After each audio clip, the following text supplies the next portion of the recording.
Hello friends, welcome back to my YouTube channel. I am Dr. Swati. In this video we are going to learn how electron microscope can magnify the image more than million times. What are the parts are present in it?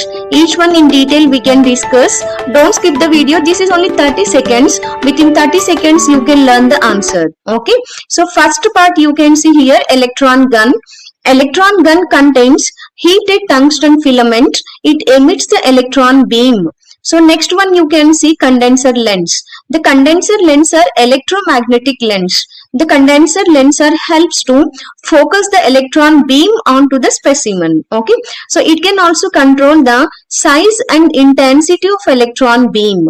So next is specimen holder or stays. So over the specimen holder, we can keep the specimen. Okay. So next we can see the specimen. Electron microscope, two types are there. Transmission electron microscope and scanning electron microscope. Shortcut transmission electron microscope is TEM. Okay.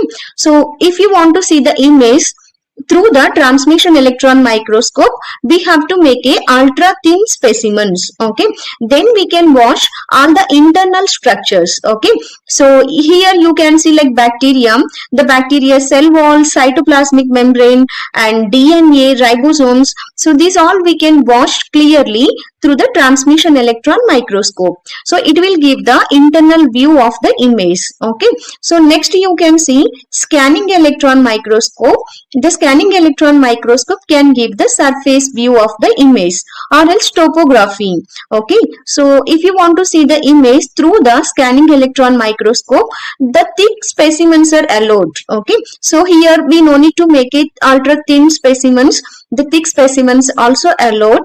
Okay, next we can see objective lens. So objective lens helps to do the first magnification of your image. So next is intermediate lens. So intermediate lens can do the further magnification of your image.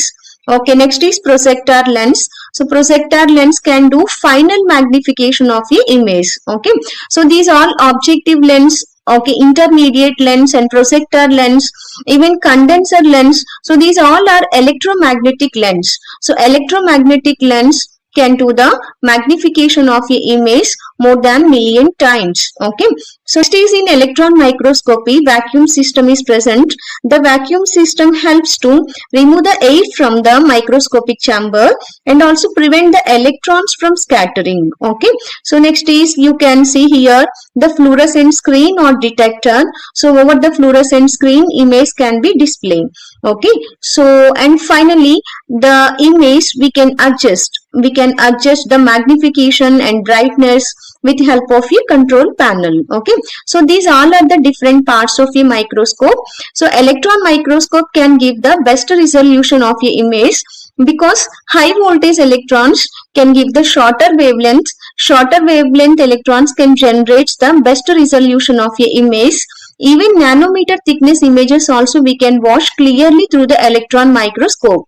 Example like virus. Okay, so next is all the subcellular parts of your microorganism. So next including atoms we can observe through the electron microscope.